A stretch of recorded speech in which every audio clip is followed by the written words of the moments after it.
And Coach Ken Kreitzer, Camp Vets Media, good to see you. How does it feel to have the leading rushing team in the nation, as my friend Dean Darley would say? Well, I mean, it's obviously a tribute to our players and the hard work that they put in and being able to execute on Saturdays and do what we ask them to do and do it at a high level. It's been a positive, and obviously we have to keep doing that. You know, I think one thing that we've stressed going in is the 4-game season, and now we have a new 4-game season. So the month of October is here. Today was practice number 2, going into game number 1.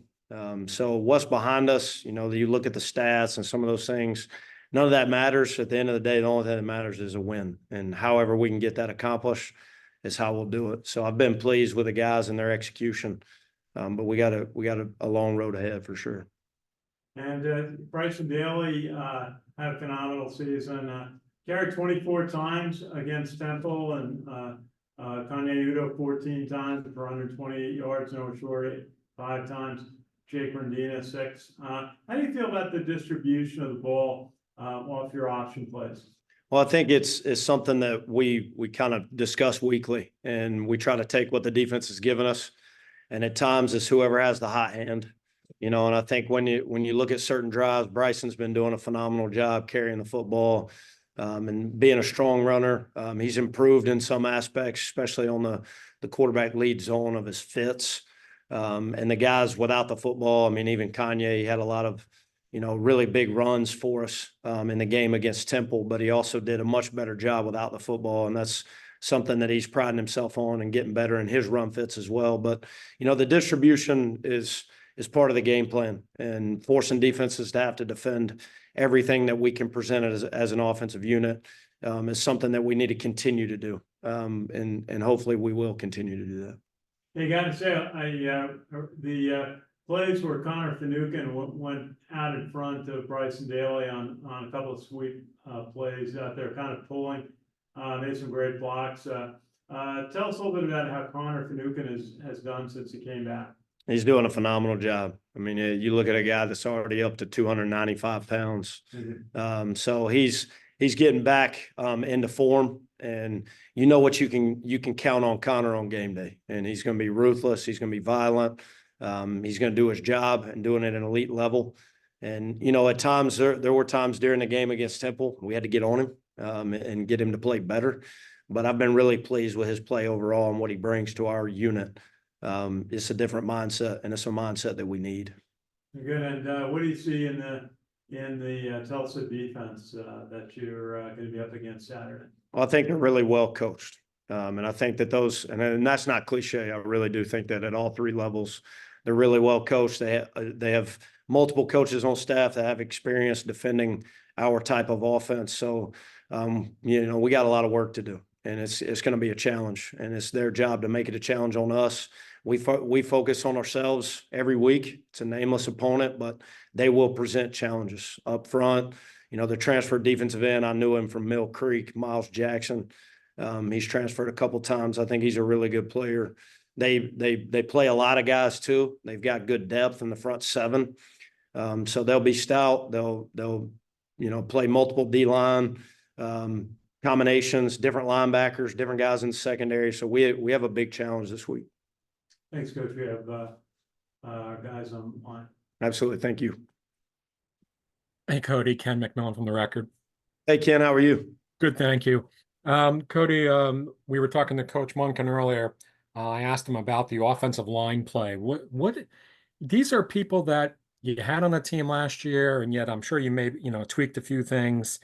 What is it that they're doing better this year that maybe they didn't do last year? Well, they're incredibly well coached. I think Coach Vitti does a phenomenal job, and obviously Coach Drinkle with him. You know, they set the tone, but, you know, I think they take coaching, you know, and the way they come off the ball and the way they do things, they have great chemistry. You know, that room and their moniker and the way they carry themselves, they have a lot of pride in their unit. And they know that we go as they go. And I've been really pleased with how they played. And it's really just a mentality, and it's black flag to the nth degree. And they're gritty, they're tough, they play together. You know, and it makes it easy to do some things at every level. So, and they'll continue getting better, and guys will continue. You know, Lucas Scott's playing multiple positions in a game. You know, when he's playing tackle and playing guard, you just having that flexibility is incredible. But I've been really pleased with that unit, and they'll continue to get better from week to week. But you know, they're the engine, and they go we go as they go for sure. Getting that push off the line is going to be so critical to a run offense like yours. Absolutely. And they pride themselves on that. You know, Coach Vitti grades them on, did we create a new line of scrimmage on every play? You know, and if that's not the case, even if the play was successful, you know, they're not doing their job. So it's, you know, they're held to a very high standard. They hold themselves to a very high standard, and their play shows up. And the way they practice, the way they perform, it's a gritty group, man. I love those guys.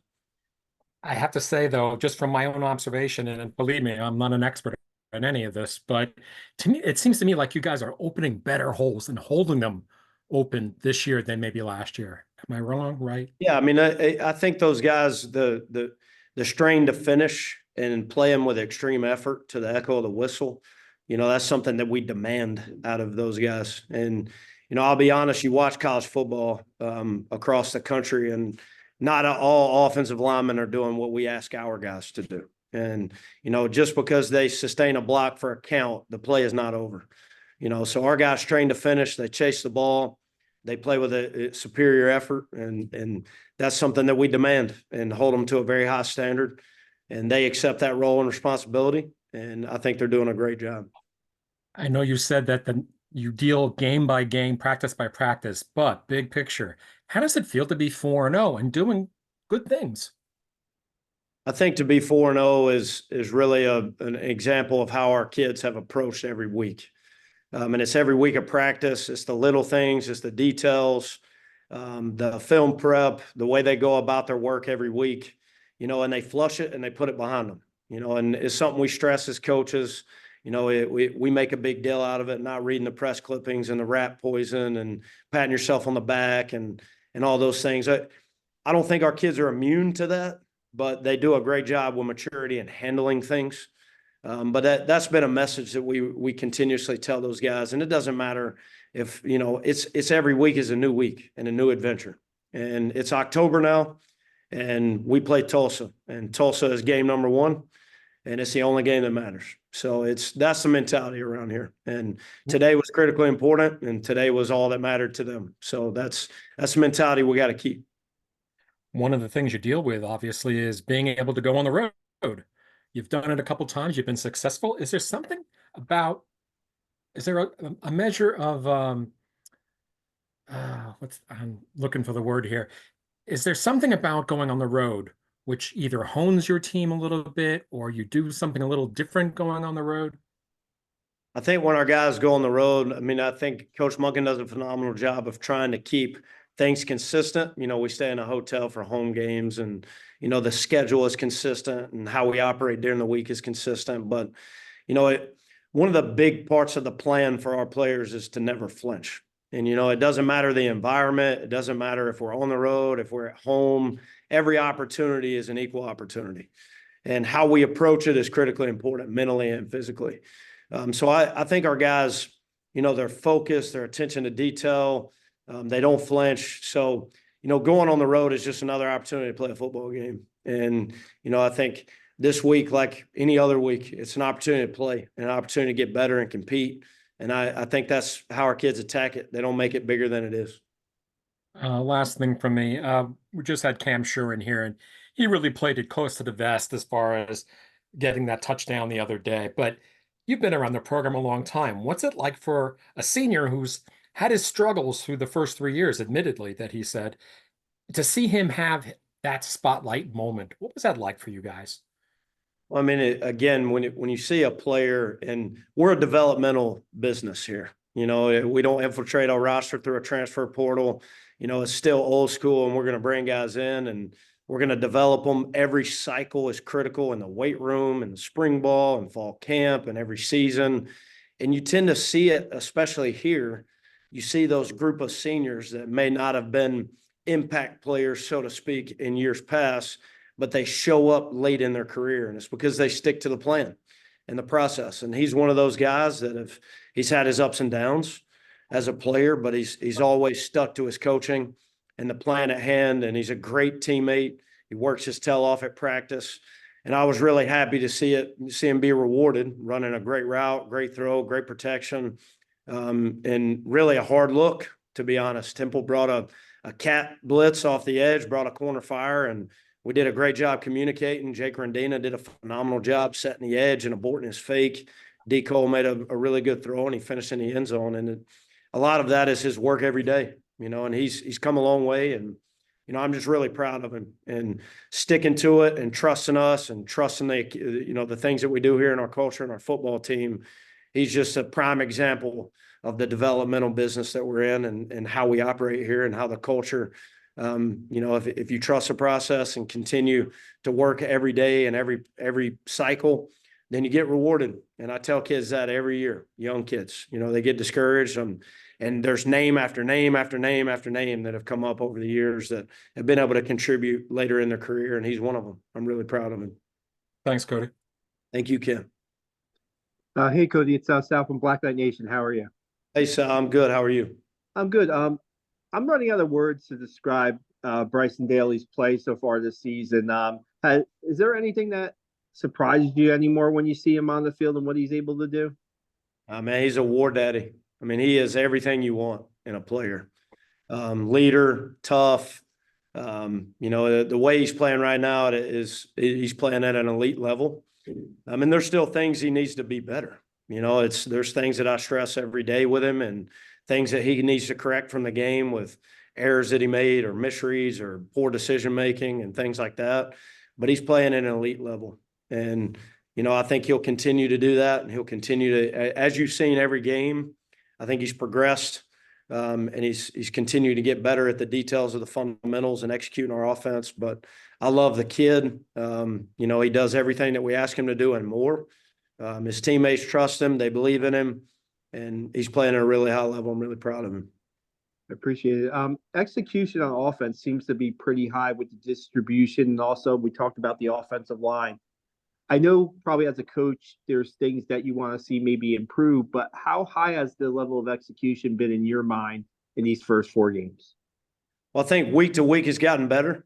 The things we emphasize are showing up on game day, whether it's ball security, decision-making, reads, throwing and catching, all those things I think have increased over the course of week to week, and I think every week there's a new challenge that is presented by the defense, and we've got to continue to come out and produce and execute at a high level and continue doing what we're doing, but we have to do it better. And every opponent is going to be different, and it's a different challenge this week. And these guys are going to have a great plan, and they're going to be hungry after a loss or playing at home, so we've got a great challenge this week. But, just overall, I think we've yet to scratch the surface. I'm being honest. I think we still have a lot left, what we need to do to be successful. And I think our players believe that too. They're not buying into the noise, and they need to continue to do that because we've got to play better and more consistent in every facet. I told the players the other night or the other day, you have pre-snap penalties in a close game, you're punting, and it's those situations when you're up 35-14. Those are easy to overcome and learn from, but we've got to understand if we make those errors or mistakes in a game that is going to come down to the wire, the things that we can control, we're going to find ourselves in the losing column. So I think we need to do a better job of controlling the controllables, and that's been the stress this week and every week, but we've got to perform at a high level if we expect to win. I appreciate it. One last question on Dewayne Coleman and what he kind of means to the team and what he means to the offense. His preparation and just his spirit when he gets out onto the field too. Yeah, I mean, he's got a charisma and a swag about him. He shows up at practice, and he's got an energy that you can feed off of. He's never a negative guy, even when there's times, admittedly, especially in years past, that he's had every right to be negative, and he's not let things affect him.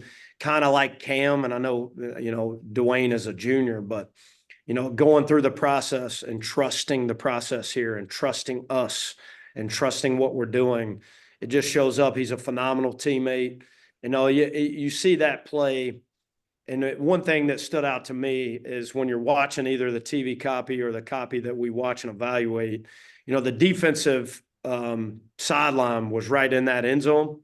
And when we catch that touchdown, you got our entire defensive unit just erupting. And that's our team in a nutshell. You know, it wasn't the offensive players that were down on the far end. You couldn't see them. But when you see guys just really excited for their teammates, to see a guy like Dewayne come in and make that throw, to see a guy like Cam be rewarded and make that catch, and the execution on that play, it shows our culture and where we are as a team right now. But to see every defensive player where they're thumbing through their iPad and then they see us making that play, you know, when the game's already out of hand and we have backups in, and that was unbelievable to see, and it's a tribute to our culture and our team right now. Absolutely. Good luck on Saturday, Cody. Thanks. Thanks, I appreciate it. Thanks, everyone. Thanks, guys.